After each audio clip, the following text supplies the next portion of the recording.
Alrighty, this is the Drytron Deck Tech review. First off, we're going to start off with Drytron Alpha Thuban. Reason he's in the deck is, well, one, he's a Drytron card that's super important. Because when he is special summoned, he lets me search for a ritual monster from the deck. So, you know.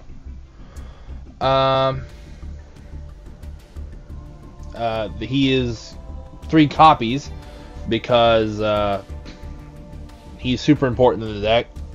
The way I structure my decks is 3 copies is super important. In fact, it might be involved in a primary combo, if that's a primary thing in the deck, of course. And 2 is I want to see him, but it doesn't need to be in my starting hand. And 1 is I don't want to ever see this thing unless I'm searching for it.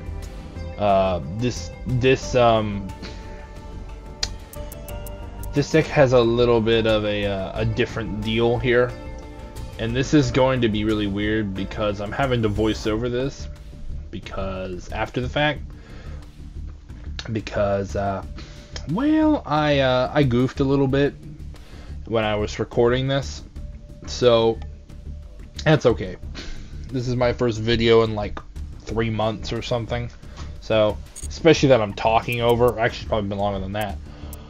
So I will have to wait for the video to catch up to what I'm talking about because I don't remember the exact same things I said. I did a bunch of commentary and stuff like that.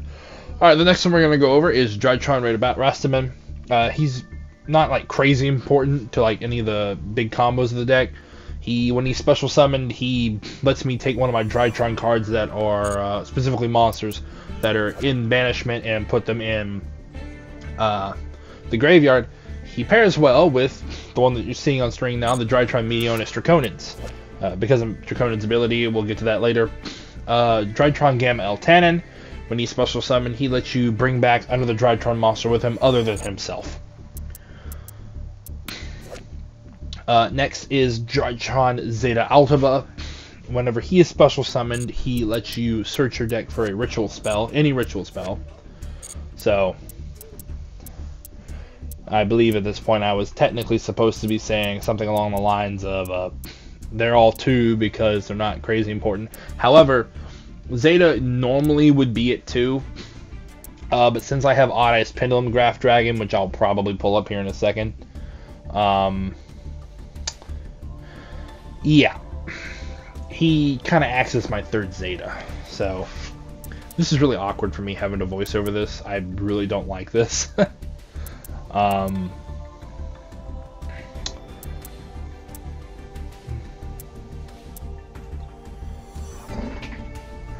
And if there's any background noise, I apologize. There's a bunch of people in the next room over kind of thing, so, and I don't have any soundproofing where I am, so, but yeah. Also, just in case you don't know, the Drytron's primary thing that it says up there is cannot be normal summoned or set. Must be special summoned with the effect of a Drytron card. You contribute one other Drytron card, monster, or 1 ritual spell monster. There's the Pendulum Graph Dragon. And that's how the only way that they get special summoned. So this deck never normal summons. So if your opponent relies on you normal summoning, you ought to be fine. Next up is Drytron Delta Altase, excuse me. Whenever he is special summoned, he lets you reveal a ritual monster or a ritual spell in your hand, and if you do, you get to draw a card off of him. Him and Alpha Thuban are my primary bits of card advantage, which is by, you can see they're both at 3. The others are good, but as you can see, Zeta isn't at 3 yet again because of the Odd Eyes Pendulum Graph that I mentioned earlier. So I kind of count the Odd Eyes Pendulum Graph as Zeta being 3. Going back, we have Cyber Angel Natasha. She's primarily in here because of gaining life points. I don't know what to tell you there. That's super important in this game when possible. As well as if you only have ritual monsters on the field, you are basically unkillable, at least by battle in this. I don't know what I'm doing here.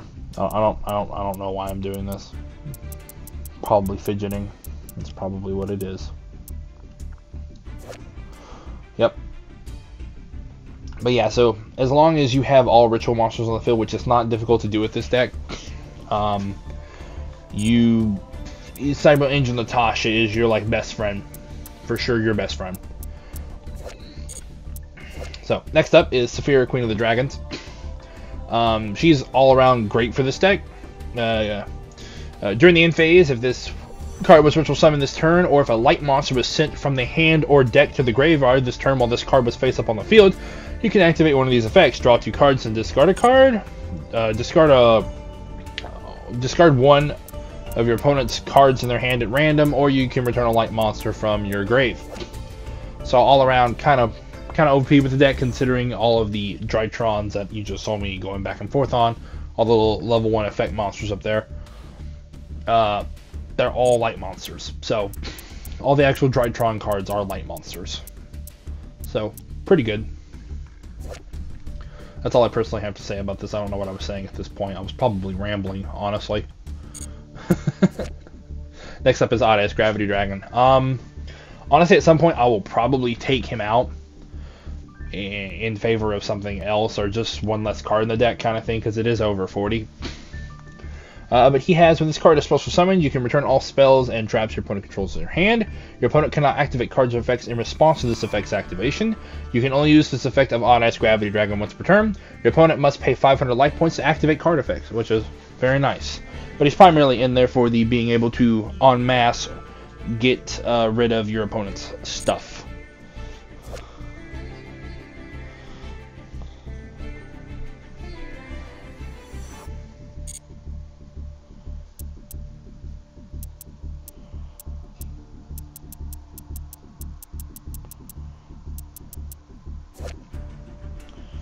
Yeah, I don't remember what I was saying at this point.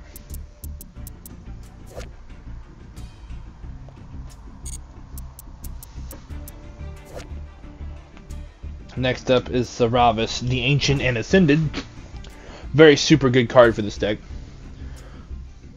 So it's got, when your opponent activates a card or effect that targets a monster you control, quick effect, you can discard this card, negate the activation, and when your opponent would special summon a monster or monsters, quick effect, you can return this card to the hand, negate the special summon, and if you do, banish that monster or monsters. Now that second effect is only when it's on field, though.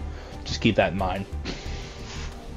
So essentially you search it for it to be in your hand, you discard it, because whenever they target something of yours, when it's in the graveyard, you ritual summon it with the Drytron shenanigans, and then once it's on field, you can negate a special summon, and it goes back to your hand and you restart that cycle all over again. It's very good. Very, very good. It's entirely possible, yet again, at some point that might come out, because for a time I did run a trial of it being out of my deck, but, you know, we'll see. Next up is Magician of Chaos. Most of you probably know what this thing does. Let's see. This card's name becomes Dark Magician while on the field or in the graveyard. Once per turn, when a spell or trap card or effect is activated, you can target one card on the field, destroy it. If this ritual summon card is destroyed by battle or card effect, you can... Really, me? You can special summon... Please stop. Please go back, because I don't remember the exact wording of the thing. Come on, me. Come on. Yeah, no, it's like I'm fighting with myself right now. That's great. I have no idea what I'm talking about at this point. Nope. No clue. No clue what I'm talking about at this point.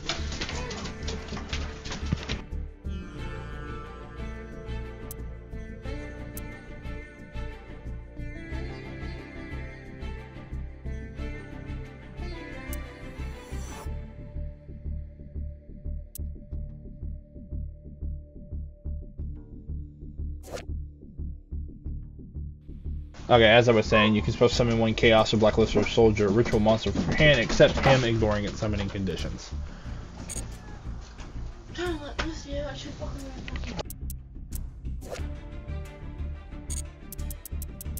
But yeah, Magician Chaos is primarily only in there because of the Blue Eyes Chaos Max and the Blackluster Soldier, which I really use anyway. Next up is Cyber Angel Dakini. If this card is ritual summoned, you can make your opponent send one monster they control to the graveyard, their choice. If a ritual monster you control attacks a defense position monster, inflict piercing battle damage to your opponent. Once per turn, during your end phase, You can target one ritual monster or one machine angel ritual in your graveyard, add it to your hand. So, you know, she's primarily in there because of the piercing battle damage for the defense position stuff for all your rituals. That's what she's primarily in there for. But as a nice added bonus of that in-phase trigger, it's very nice. Very good card. Next up will be Lord of the Red when I finally get over to it. Come on, you can do it. You can do it. Oh yeah, and there's 15 ritual monsters in the deck, so yeah. It gives all 15 of your ritual monsters piercing battle damage. I think that's along the lines of what I was saying at this point, actually. That is the ritual spell that we'll be going over later. I don't know what I'm doing. Okay, Lord of the Red. Once per turn, when a card or effect is activated, except Lord of the Red, you can target quick effect. You can target one monster on the field, destroy it. Once per turn, when a card or effect is activated. Okay, basically, yeah, he can destroy one spell and one monster per turn. He does some stuff. You'll have to pause the video and read it yourself because I can't really stop to read the whole thing because I remember at this point I was like, I'm taking too long with this crap. Come on. Inflict damage to your opponent equal to its attack in the graveyard. If this card is destroyed by battle into the graveyard, the rest of that is completely useless. The only thing that's useful on this card for the deck is that first ability, which is if this card destroys an opponent's monster by battle and sends it to the graveyard, that thing. So, and of course he is special summonable by Magician of Chaos if it dies. So, those are his only two uses in the deck. Essentially, Black Luster Soldier has pseudo piercing battle damage, honestly. Pseudo. Blue Eyes Chaos Max, if you've played this game for any amount of time, you pretty much know what this card does. I really shouldn't have to explain it, but your opponents cannot target this card with card effects, also cannot be destroyed by your opponent's card effects. If this card attacks a defense position monster, inflict double piercing battle damage to it. So yeah, 4K double piercing battle damage. Absolute busted card. Just that little bitty amount of text, it says busted card. Just put it that way. Megalith Belthor. He is a excellent board wipe. Because if this card is ritual summoned, you can target cards your opponent controls up to a number of ritual monsters with different names in your graveyard, destroy them. You can only use each effect of Megalith Belthor once per turn. He is literally, when summoned, a board wipe depending on how many other ritual monsters are in my graveyard. It's very nice. And next up is the Megalith Big Bad, which is Drytron. He's in here for his actual ability too. When your opponent activates a card or effect that targets a card you control quick effect, you can place one ritual monster from your graveyard on the bottom of your deck, and if you do, negate that activation, and if you do that, destroy it. You can only use each effect of Megalith Drytron once per turn.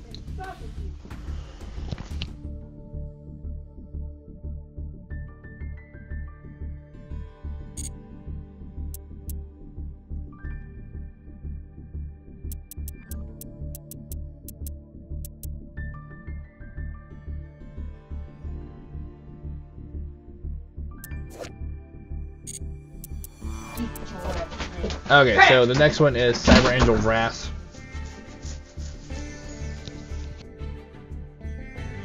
As I was saying, the next one is Cyber Angel Vrash. He's super good at blowing up extra deck stuff. So essentially, when he's summoned, if your opponent has extra deck monsters on the field, he'll blow them up, provided they're blow upable, if you know what I mean. And I don't know. And it'll inflict 1,000 damage per blown up monster. Also, once per turn during either player's turn, when a card or effect is activated that would destroy a card on the field, you can shuffle one ritual monster from your graveyard into the deck, negate the activation, and if you do, destroy that card. So, super good. Sorry about that pause. I had some family come through. Meteos Draconids is the big bad of the Drytrons. Along with his buddy Quandrantrus over there. So, your opponent cannot target this card with monster effects if the total levels of monsters used for its ritual summon are 2 or less. This can attack all special summon monsters your opponent controls once each.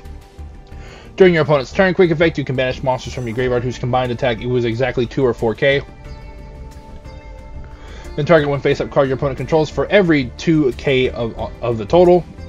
Send that card or cards to the graveyard. You can only use its effective Drytron Meteos Draconids once per turn. So yeah, He is spicy. Very spicy.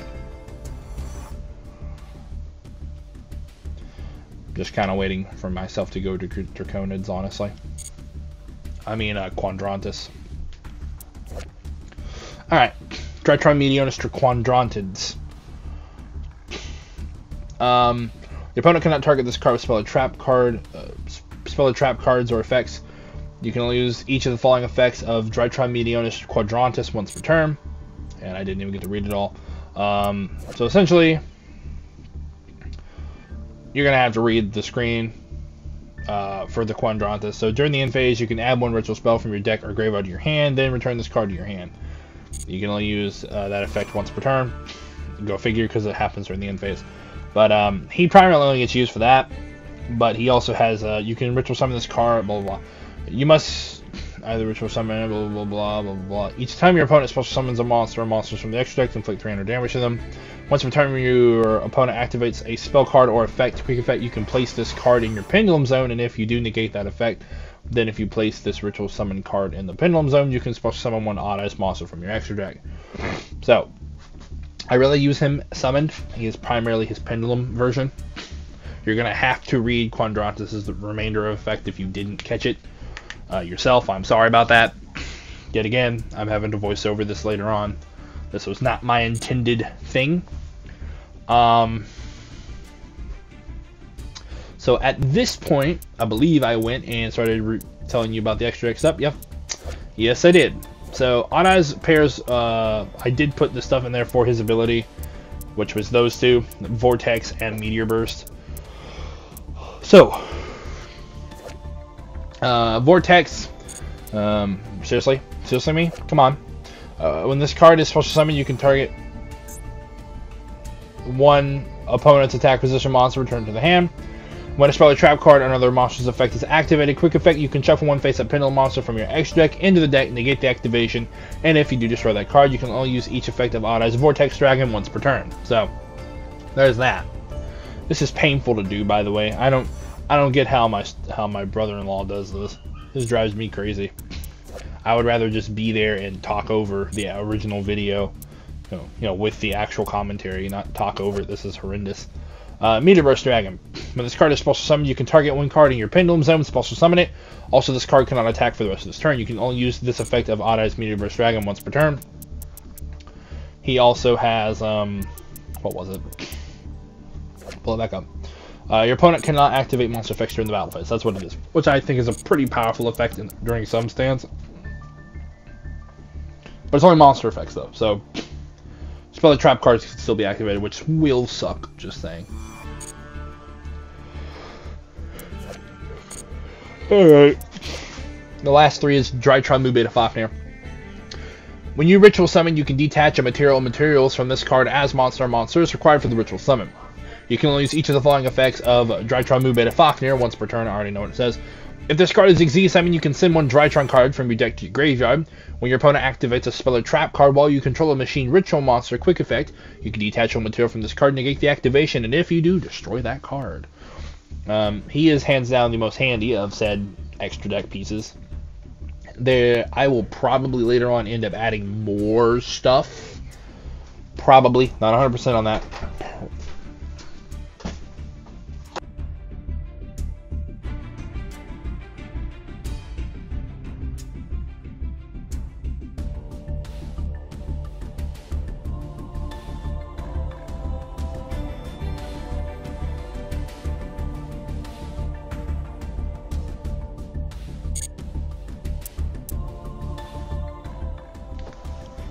Okay, continuing. Sorry about that. Also, some more people came through. We're going to move on to the spells. Lightning Vortex. It is literally a board wipe. I don't know what else to tell you.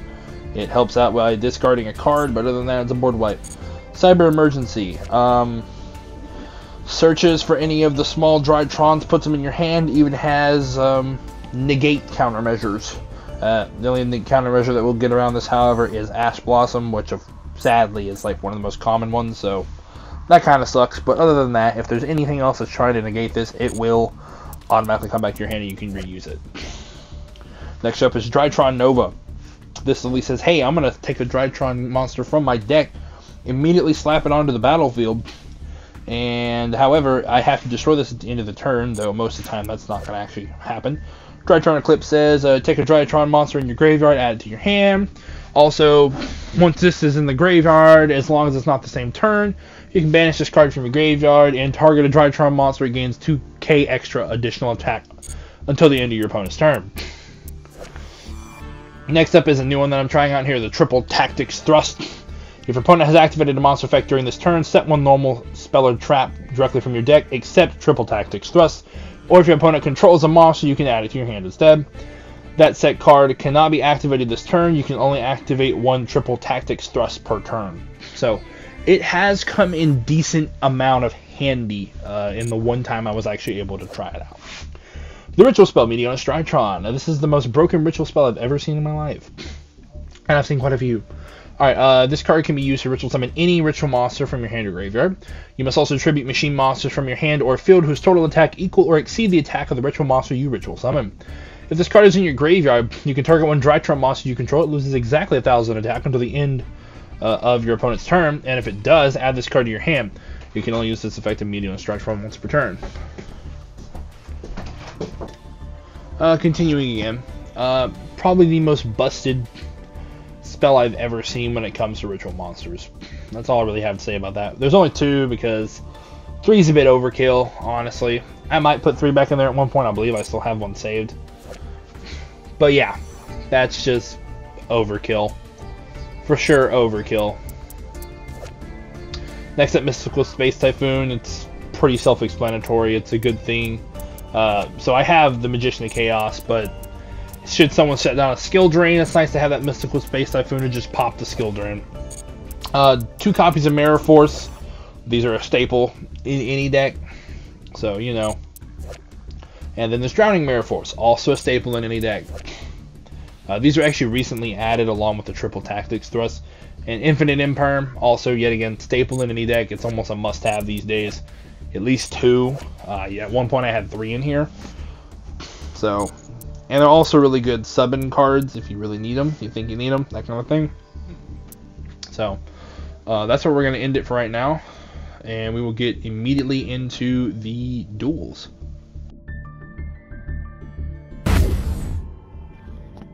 Okay, so back to the portion of it that this is the first match, the 1 or 2 matches that I played with it.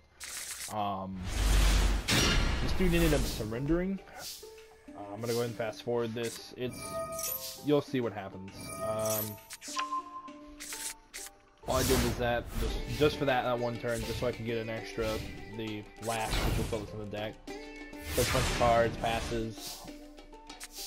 Draw this Alpha, activate Alpha, grab Lord of the Red, activate Meteorus Drytron, that does nothing, but I still get my thing, use Protonage to summon Lord of the Red, use Pendulum Graph to activate that, back row, does it again, use his front row, I want to say he surrenders right here, yep. Yeah, so that is the first of the 2. I will give you a second. And we're back with the second match. This one took what felt like, at least in person, forever. It will be a lot quicker here because it's only 4 turns. So here we go. So he starts off, and he's playing a stuff called a Flower Cardigan deck. It was really annoying. I ended up killing him, but it was very annoying. This took literally forever. I want to say one of us was having connection issues throughout this whole thing. So at least to me, this match lasted like 10 minutes for 4 turns. It was a bit ridiculous. He's special summoning a bunch of stuff. I don't actually really know 100% what he's doing. I haven't really read all the Flower Cardigan stuff. It does look cool though, in my opinion. Then he does this crazy crap right here. Wait for it.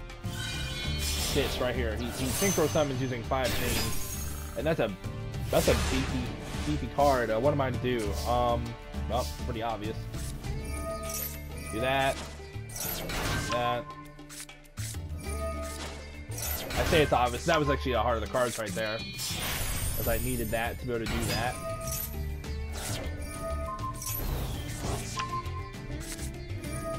He negates it, so that's what it does. And guess what? It doesn't matter. Do it anyway. And that gets rid of that. Yep.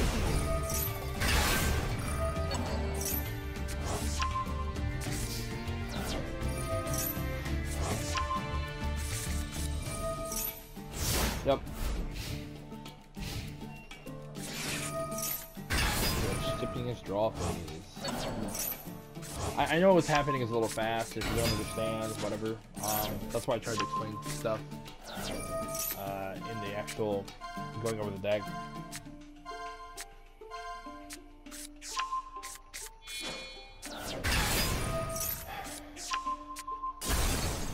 That really annoyed me when that happened.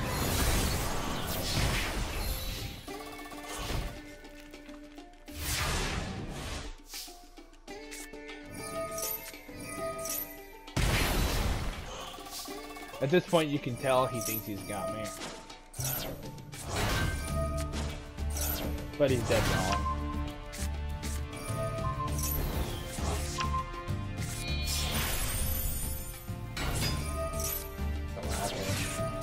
Summon Alpha.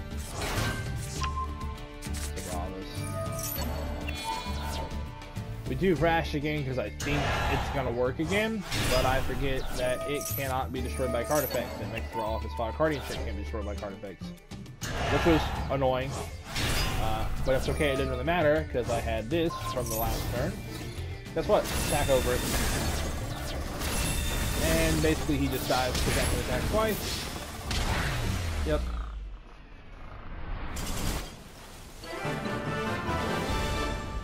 But there's all the videos, so hope you guys enjoyed it. See you in the next one.